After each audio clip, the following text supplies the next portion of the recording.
saya akan menjelaskan tentang perubahan sosial dan dinamika pemerintahan yang diampu oleh Ibu Leni Nurul Karyani, SIP, MIP. Perubahan sosial yang diakibatkan oleh budaya. Pengertian perubahan sosial secara umum dan menurut para pakar.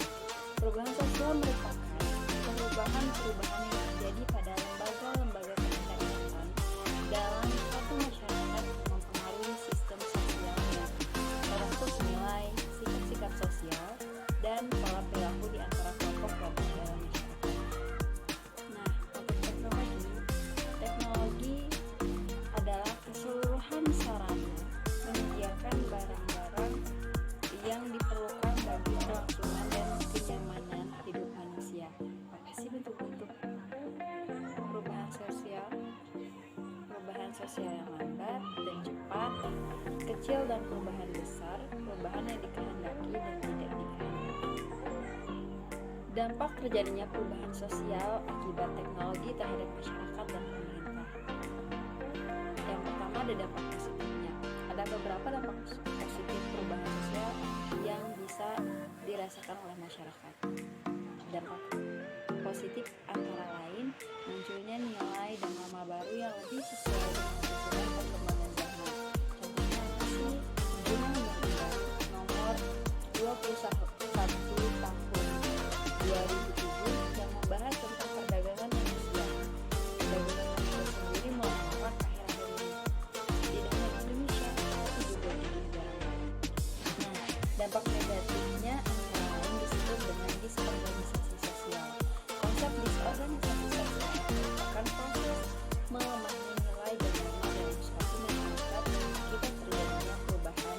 Sebagai contohnya, di era sosial media saat ini, masyarakat cenderung beralih kepada sikap individualistis dan kurang memperhatikan lingkungan sosial sekitar.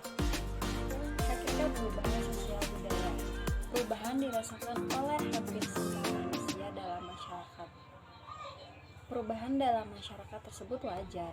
Perubahan-perubahan di atas sering disebut sebagai perubahan sosial dan perubahan budaya, karena proses berlangsungnya dapat terjadi secara bersamaan. Meskipun demikian, perubahan sosial dan budaya sebenarnya terdapat perbedaan. Ada yang berpendapat bahwa perubahan sosial dapat diartikan sebagai sebuah transformasi budaya dan institusi sosial yang merupakan hasil dari proses yang berlangsung terus-menerus dan memberikan kesan positif atau negatif. Dan perbedaan dan hubungan perubahan sosial dan budaya. Perubahan sosial dan budaya memiliki keterkaitan yang sangat erat sekali. Sesuai perubahan sosial pastilah akan memberikan pengaruh terjadinya perubahan budaya. Suatu perubahan kebudayaan mencakup semua bagiannya, yaitu kesenian, ilmu pengetahuan, teknologi filsafat, dan lain sebagainya. Meskipun perubahan sosial dan budaya memiliki hubungan atau keterkaitan yang erat, namun keduanya juga memiliki perbedaan. Perbedaannya seperti apa sih? Yaitu antara perubahan sosial dan budaya dapat dilihat dari arahnya. Perubahan sosial merupakan perubahan dalam segi struktur dan hubungan sosial, sedangkan perubahan budaya merupakan perubahan dalam segi budaya masyarakatnya. Perubahan sosial terjadi dalam segi distribusi kelompok umur, jenis pendidikan, dan tingkat kelahiran penduduk. Untuk mengatasi ketumpang tindihan tersebut, maka sering kita gunakan istilah perubahan sosial budaya untuk mencakup kedua perubahan tersebut. Ada pula bentuk-bentuk perubahan sosial dan kebudayaannya. Pertama, perubahan evolusi dan revolusi. Apa sih perubahan evolusi? Yaitu perubahan-perubahan sosial yang terjadi dalam proses yang lambat dan dalam waktu yang cukup lama tanpa ada kehendak tertentu dari masyarakat yang bersangkutan. Misalnya, peristiwa terjadinya revolusi industri di Inggris, di mana terjadi pada tahap produksi yang awalnya tanpa mesin, kemudian berubah menjadi tahap produksi menggunakan mesin. Dan yang kedua, perubahan yang dikehendaki dan tidak dikehendaki. Apa sih perbedaannya? Kalau yang dikehendaki ialah disebut dengan perubahan yang direncanakan, sedangkan perubahan yang tidak dikehendaki disebut perubahan yang tidak direncanakan. Kemudian yang ketiga, perubahan kecil dan besar. Perubahan kecil dan besar memiliki batas-batas yang sangat relatif. Contohnya, pengelolaan pertanian dengan pemakaian alat pertanian dari mesin pada masyarakat agraris merupakan perubahan yang membawa pengaruh besar. Perubahan sosial budaya tidak mungkin terjadi dengan sendirinya. Ada dasar hukum otonomi daerah, yaitu pemberlakuan sistem otonomi daerah merupakan amanat yang diberikan oleh Undang-Undang Dasar Negara Republik Indonesia tahun 1945. Amandemen kedua tahun 2000 untuk dilaksanakan berdasarkan undang-undang yang dibentuk khusus untuk mengatur pemerintahan daerah.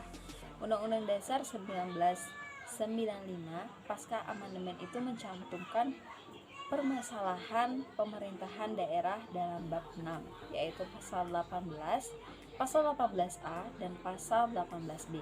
Sistem otonomi daerah sendiri tertulis secara umum dalam pasal 18 untuk diatur lebih lanjut oleh undang-undang. Adapun pelaksanaan otonomi daerah di Indonesia, seperti apa sih? Pelaksanaan otonomi daerah yang dicanangkan sejak Januari 2001 telah membawa perubahan politik di tingkat lokal. Salah satunya adalah menguatnya peran Dewan Perwakilan Rakyat Daerah. Jika di masa sebelumnya DPRD hanya sebagai stempel karet dan kedudukannya di bawah legislatif, setelah otonomi daerah, peran legislatif menjadi lebih besar, bahkan dapat memberhentikan kepala daerah. Polarisasi penyelenggaraan pemerintah. Sentralisasi adalah sebuah penyerahan kekuasaan dan juga wewenang pemerintah secara penuh kepada pemerintah pusat. Pemerintah yang dimaksud dalam asas tersebut merupakan presiden dan dewan kabinet. Sedangkan yang dimaksud dengan wewenang adalah kewenangan politik serta kewenangan administrasi. Desentralisasi adalah penyerahan kebijakan dari pemerintah pusat kepada pemerintah daerah supaya mengatur rumah tangganya sendiri, namun tidak untuk semua hal keamanan. Hukum dan kebijakan merupakan beberapa hal yang masih terpusat, namun tetap ada pendelegasian ke kepala daerah. Kemudian ada dekonsentrasi, adalah pelimpahan wewenang administrasi dari suatu pemerintah pusat kepada pejabat daerah. Pelimpahan wewenang hanya sebagai kewenangan administrasi saja. Untuk kewenangan politik tetap di tangan pemerintahan pusat. Jadi, dekonsentrasi bisa dikatakan sebagai kombinasi antara sentralisasi dan desentralisasi. Perubahan sosial juga terjadi akibat pandemi. Harus diakui bahwa dampak pandemi COVID-19 telah memaksa komunitas masyarakat harus adaptif terhadap berbagai bentuk perubahan sosial yang diakibatkannya. Ragam persoalan yang telah menghadirkan desakan transformasi sosial di masyarakat, bahkan bukan tidak mungkin peradaban dan tatanan kemanusiaan akan mengalami pergeseran ke arah dan bentuk yang jauh berbeda dari kondisi sebelumnya. Lebih lanjut, wajah dunia pasca pandemi bisa saja tidak akan pernah kembali pada situasi awalnya. Kita sampai pada bagian akhirnya, yaitu kesimpulan. Saya dapat menyimpulkan, perkembangan teknologi mendatangkan banyak perubahan sosial di berbagai aspek kehidupan. Terdapat banyak manfaat yang diberikan seperti akses informasi yang semakin mudah dan merata. Akan tetapi, ada pula tantangan perubahan sosial karena perkembangan yang terjadi dalam waktu yang singkat. Perkembangan teknologi dan industri yang semakin masif mengakibatkan pola hidup masyarakat berubah. Terdapat dua strategi yang dapat dilakukan untuk mengantisipasi perubahan tersebut, seperti mengoptimalkan pelayanan bimbingan konseling baik pribadi dan karir. Strategi berikutnya yaitu perluasan literasi digital. Perubahan sosial merupakan perubahan yang terjadi pada lembaga-lembaga kemasyarakatan dalam suatu masyarakat yang memengaruhi sistem sosialnya, termasuk nilai, sikap-sikap sosial, dan pola perilaku di antara kelompok-kelompok dalam masyarakat.